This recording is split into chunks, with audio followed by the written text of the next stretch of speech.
What is up, YouTube? How y'all doing? Yay. This is something I want to see, man.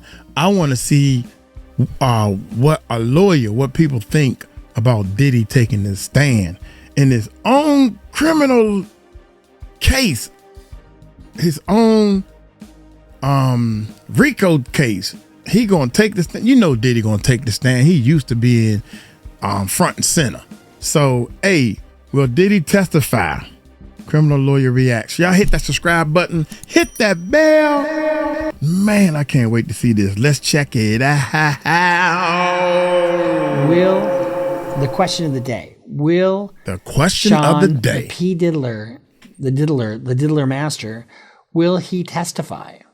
I'm going to give you my prediction. Bruce Rivers, he's the criminal lawyer. Bruce Rivers, he's the criminal lawyer. Who is he? Bruce Rivers, he's the criminal lawyer. And what he do? And it's gonna react to all the self-snitching. Hi, this is Bruce Rivers. Welcome to another fun-filled episode of Criminal Lawyer Reacts. I'm Bruce Rivers, your personal, very own board-certified criminal defense lawyer. You know who you are. Today, this is CLR, Criminal Lawyer Reacts, the channel so crafted and curated by the former content genius that we knew is Michael Rivers, God rest his soul. Today we're reacting. This is an update on Diddy, okay? And I don't get everything right. I try to get everything right. I try to give you an analysis from a board-certified criminal defense lawyer, and I think I do a halfway decent job. So if I get something wrong, let me know. But if I don't, shut up. But before we get to that, this is brought to you by 𝗟𝗓𝗡𝗞𝗦. 𝗟𝗓𝗡𝗞𝗦 is one of our favorite sponsors because guess what? If you're sitting in your mother's basement with your Cheeto-stained underwear trying to figure out the next path in life, maybe you need a lawyer. You know, I know my grandma does, and she calls 𝗟𝗓𝗡𝗏𝗏. You go to 𝗟𝗓𝗡𝗏𝗏, you get a real lawyer, and let's just say you have what you think is a case. Any kind of case against your landlord, against, a contract dispute, or if you have a criminal case. You go to 𝗟𝗓𝗡𝗏𝗏 for $49. They can advise you. They might be able to refer you to a lawyer that can represent you. Or they might just tell you, look, you don't have a case, but you have peace of mind because you went to somebody. Or maybe you're doing something. Maybe you got your own case. You're representing yourself and you want to do your own legal research. Go to 𝗟𝗓𝗡𝗏𝗏, and they've got AI trained on all the different states and the federal laws. So you can do your own research with AI backing you up for $49. I would charge way more than that. So 𝗟𝗓𝗡𝗏𝗏, same people that bring you eForms and eSign, solid folks, solid sponsor of the channel. Give them some love. There you go. That's my spiel on 𝗟𝗓𝗡𝗏𝗏. Okay, let's talk about who's testified so far in the Diddy trial. Well, we have Cassie Ventura. Oh, Cassie Ventura. We have Cassie testifying about all kinds of stuff. And how did the defense attack her? Well, there's all kinds of text messages. She's saying she's looking forward to this or that. Somebody can enjoy something once or twice and all of a sudden say, this isn't for me. And all of a sudden it turns into an ugly thing. And some could argue that she's being plied with drugs because a lot of the testimony surrounded drugs, illegal drug use. And when you do that, that feeds into an overt act. Now remember, there's several different parts of this case. You've got the transportation for sex over state lines. You've got the sex trafficking. And then you also have the RICO. And the RICO is kind of the big one. And that's why they have so many different types of acts that are criminal in proving the racketeering, influence, corrupt organizations charge. Cassie testified. She spent 4 days on the stand. 4 days. That's a long time. And it was emotionally charged. And she is, I think she came off pretty credible from all accounts. But she recounted instances of being beaten, threatened, and sex without her consent, filmed without her consent, and she testified that she maintained, or that Combs maintained control over her. Now remember, you see her being beaten in that video. That is not consensual, no matter how you slice it. And what makes it even worse is she was trying to get away, and he wouldn't let her leave. And until somebody from the hotel was there, then he had to let her go. Mm-hmm. And you can see the pictures that she took afterwards where she's got some beating. some bruising, and it just doesn't look good. David James testified. He's her former assistant. He gave some insight into the day-to-day operations of Combs' private life. This is kind of a big deal because, what happens behind closed doors is, that's what if I was a big celebrity like this and you had an assistant, I suppose if you're not doing crazy shit, you don't have anything to worry about. But if you are, these people always turn on you. My office partner, God rest his soul, because he passed away last June. But Joe, he represented Prince years ago. It was a defamation thing, and these two women were suing him because they tried to sell something to the public. I can't remember exactly what it was. It was when his kid died. But you got people that work for you as a celebrity. They want to cash in. It's kind of like the court clerk, like we did in that Murdoch trial. Cash in on your position. Well, but I don't, and I'm not saying David James is cashing in here, but he gave insight into the day-to-day operation of Combs' private life. He testified about prepping hotel rooms, and the drugs and sex paraphernalia. I mean, he's laying the scene. It's all foundation. That's what they call it. And he described an incident in which Combs allegedly armed himself with 3 guns to confront a rival music executive, Suge Knight. I don't think Combs is from the street. I know he pretends like he is, but, all this, he's got a lot of money.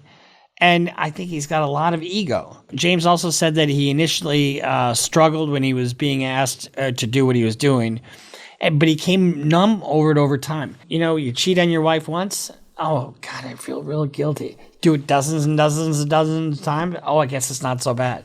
It comes same with anything else. Do drugs for the first time, feel kind of shitty. But all of a sudden it becomes normalized. And that's what basically he was testifying to. Basically supports the claims of normalized pattern of excess and abuse. So then we have Sheree Hayes, a dancer, and the Punisher, a dancer's confirmation. Professional dancer Sheree Hayes, known by her stage name The Punisher, testified that he was paid approximately £630 to perform a strip routine for Ventura while Combs watched. Hayes told the jury that he was instructed to make eye contact with Combs and that the event took place at Trump Tower. Oh my God. In 2012. Oh my God. His account supported Ventura's claims and gave weight to the idea of these freak-offs were not isolated but carefully orchestrated. And and here's the thing. I think they've also had somebody testify, about the sex trafficking and the transportation. That's probably the easiest claim to make on this thing. So then we have Regina Ventura, her mother. She testified about her daughter's physical injuries, emotional distress. And this is kind of a, when you have a witness like that, it can be powerful, but it's also a partisan, right? It is somebody that definitely has an agenda, protecting her daughter. She submitted emails and photographs as evidence and spoke of veiled threats and demands for money that allegedly came from Combs. Evidently, he demanded like $20,000 from Cassie, and I can't remember what that was exactly for, but and she wound up paying it. She took out a home equity loan and paid him the $20,000. Carrie Morgan, a friend who witnessed violence.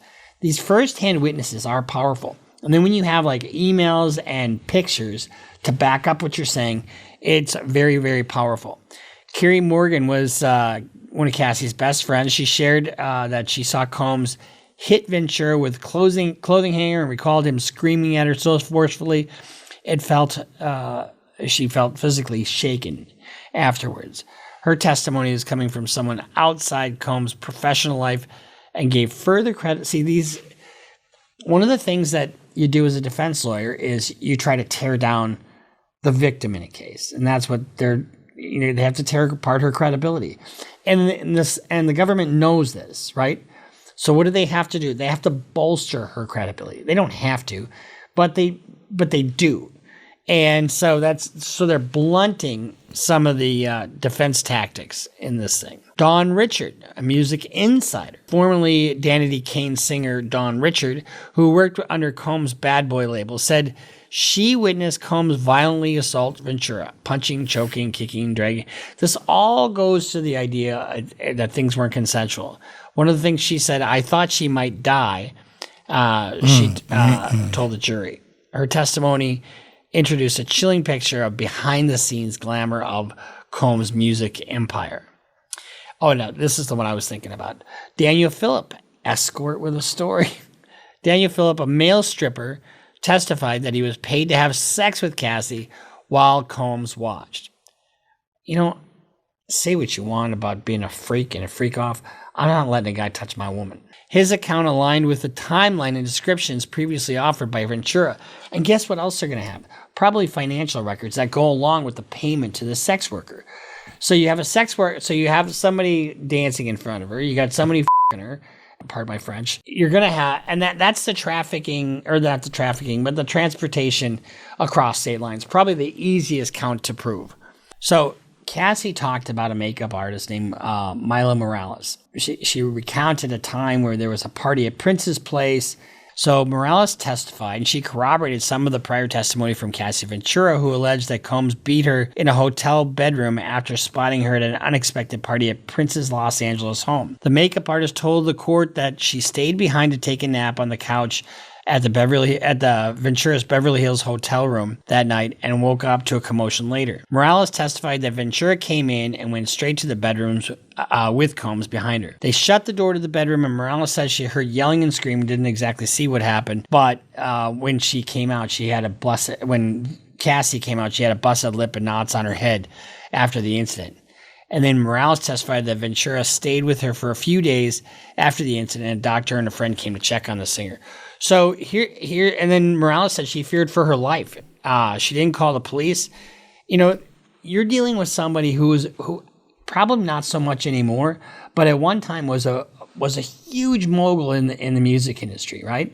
And he's a billionaire, so he's got all this power. And if you didn't do what he said, you disappeared. That's what people thought. And so these horrific tales, you know, over and over again, are bolstering the credibility of Cassie. And that's really critical to this, because if you don't believe her, you don't have much, you know? I mean, because it's really built on her testimony. Check this out. Fred Seymour, the hotel manager of l'Hermitage Hotel in Beverly Hills, testified that a room would require deep cleaning after Combs stayed there. So gross. Seymour told the court that Combs would stay under an alias, of course. Notes marked in his hotel profile included that Combs used excessive amounts of oil and spilled candle wax on everything.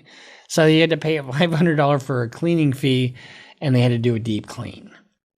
And no black light allowed. Now look at this. Let's get to Kid Cudi. Prosecutors admitted photos into evidence that showed a burn damage to Kid Cudi's car, which he said was caused by a Molotov cocktail in 2012 after Combs learned that Cassie was dating Kid Cudi. And damn, I know one thing, man.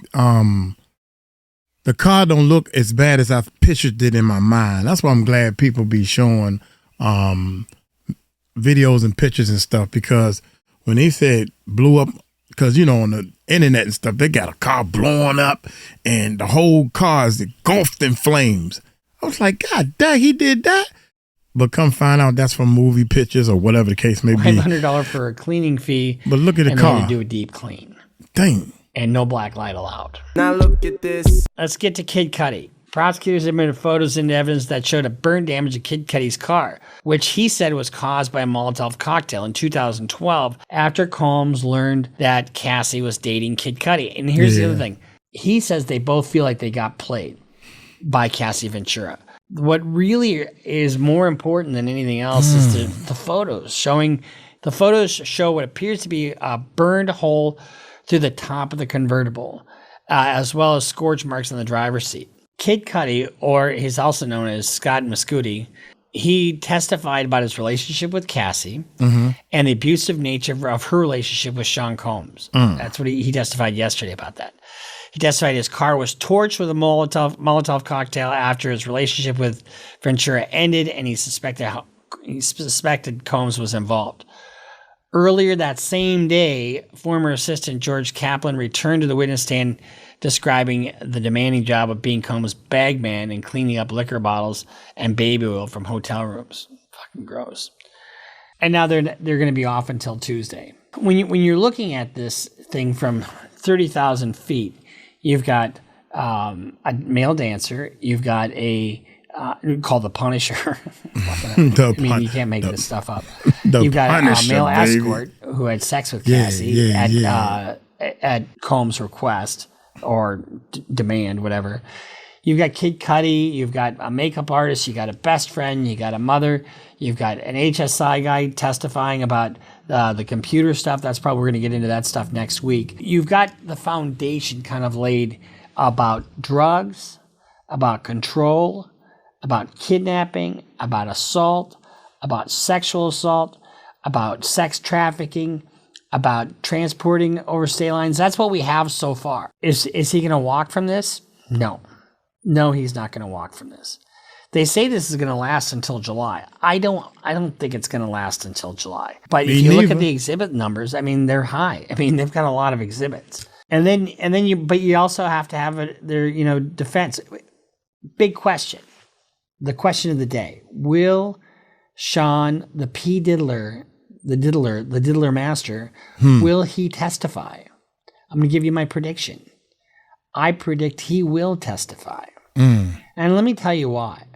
He's got nothing to lose. He's got absolutely nothing to lose. Okay. Generally speaking, the rule of thumb is this: you don't want your client to testify if you can avoid it. Why? Because your client's not sophisticated, generally speaking. And somebody who, unless you have a really, really excellent client who is really smart and savvy and not full of ego, which Combs is, he is. But he's got good lawyers, so they can prep him really well. You don't want your client to be subject to cross-examination. And when they give their story, you want them, the jury to hear it for the first time. But the problem with a case like this, where you have, it's not a he said, she said case, really. I mean, it kind of is, but it kind of isn't. Because there's so much other things other than Cassie's word that corroborate what she's saying. But if you only hear one side of the story, if you only hear what Cassie is saying, where's the countervailing narrative? Where is the person saying, no, this is really what happened? They're going to have to, unless you call in all kinds of witnesses of people that were there and she's, no, I saw her do that. Of course she did. Yes, she wanted to be near him. She wanted the drugs, and she had an opiate addiction, so, but that's how you can control them. And what is that? That's coercion. There you go. That's sex trafficking, by force, fraud, or coercion. And so if Combs doesn't testify, where's the countervailing narrative? If a defendant doesn't testify, you're not supposed to be able to hold that against him, right? There's a specific jury instruction that the court will give saying, in this case, the defendant did not testify and he has that right. You are not to use his silence for any purpose. Any out-of-court statement that he may have made can be used for any purpose.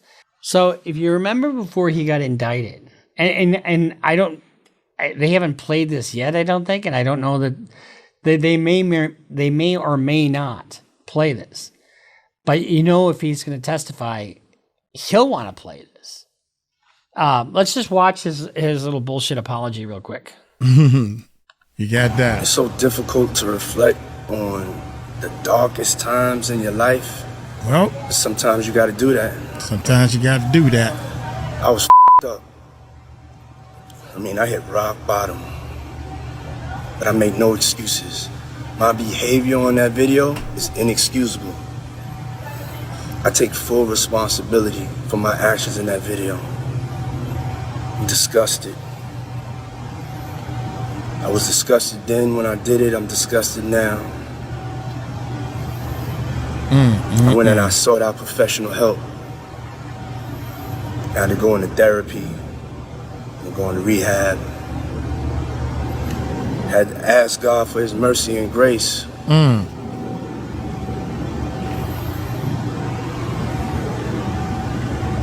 so sorry.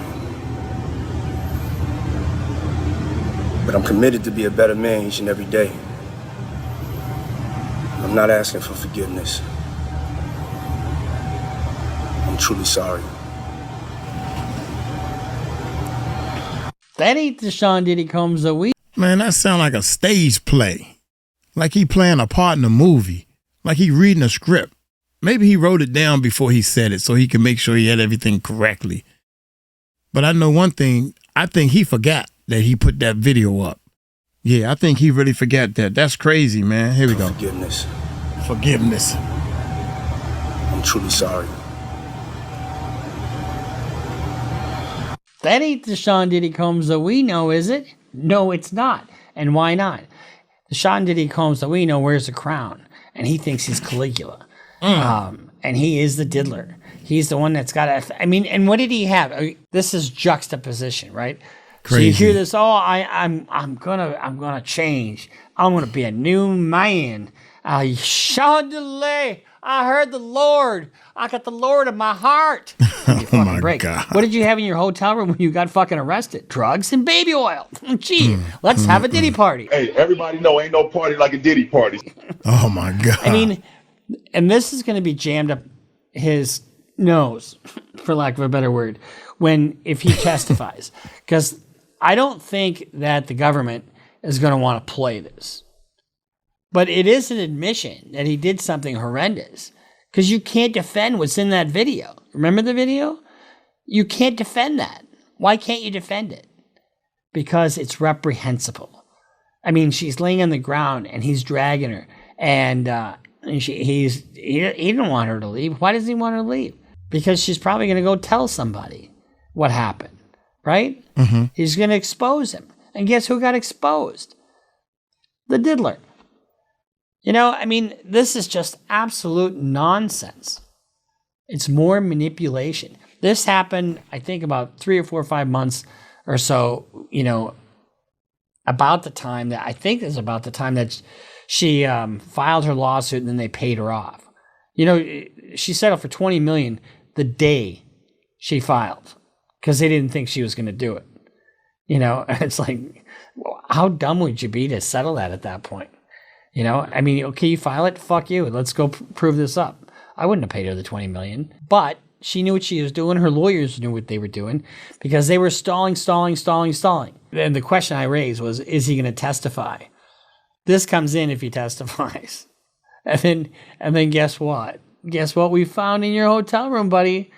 After you said you were going to treatment, after you said you were going to be a new man, maybe you just have dry skin and you need all that baby oil. Oh my God. Don't you have a pool that just has baby oil in it? Anyway, and now he sits. He sits in a jail in, I think, Brooklyn or wherever the heck it is, Metro, and he's awaiting. You know, on this Memorial Day weekend, can he get up and go make himself a sandwich? No, he can't. He has to have the bologna sandwiches that everybody else has. You know, it's just sad, honestly, because you see somebody that reaches such great heights. People say, oh, they were tearing down the man. They're tearing down, you know. No, he tore himself down. He tore himself down with this. Is he going to testify? I think he has to testify, you know. But it is kind of funny when you put this and then the pictures of his hotel room together. They make him sound really disingenuous. And the only reason he's doing this is because things were blowing up. Lawsuits were coming left and right. And he knew that this criminal indictment was because they had raided his house. And they knew the indictment. If they raid your house, you're going to get fucking charged with something, typically. Especially if the feds raid your house. So that's our update on the Diddy trial. Ladies and gentlemen, I know you've been waiting for this all week, haven't you? I know I've been waiting to see you all week. Anyway, I'm very happy to say that nearing the end of my trial. I'm in a trial right now. Can't really talk about it. Not going to talk about it. But I got a couple of nice letters from people. Very heartfelt. Rosemary Winsing. I know I'm butchering your name, but thank you, Rosemary. And then we also have another one from Ken Jordan and family. Very nice people. And then I got some cufflinks from Amy Ashworth. Thank you. I have to say, I really apologize. When they got here, one of them broke. So, but I it's a daily struggle to deal with my son's death, as you know. And, you know, I go to I still haven't done anything with his home. I mean, his home is just sitting there. And I went there the other day and they're putting new windows in. It's in like a townhouse development thing. And they're putting new windows in. And I just had a meltdown when I left. You know, I just started bawling like crazy. It's just tough. And thank God I've got my fiance, Chloe, by my side. And I'm telling you, she's really helped me through a lot. So I owe her a lot. Thank you. So anyway, so go to, here I am getting all misty-eyed. But sometimes you guys, you write me letters and you make comments and stuff. And I just want to let you know what's going on. So we'll see you next time here at Criminal Lawyer Reacts. Make sure you subscribe, follow us on Instagram, follow us on Twitter. Boost our Facebook numbers up because we're on Facebook too, posting a lot of older content on there so you can kind of revisit some of the other stuff because some of the episodes I did are pretty good. They were all Michael's idea. And go to clrbrucerivers.com for all your merch needs. We'll see you next time on Criminal Lawyer Reacts. Man, that's crazy that he thinking the same thing I'm thinking, that Diddy's going to take the stand. Diddy's the type of person that he want to be on the spotlight. He think he can handle the world and he think he knows best. So he going to take the stand. And he don't have nothing to lose. He got everything to gain, man. You talking about, dude, they already got you in jail. They ain't letting you out.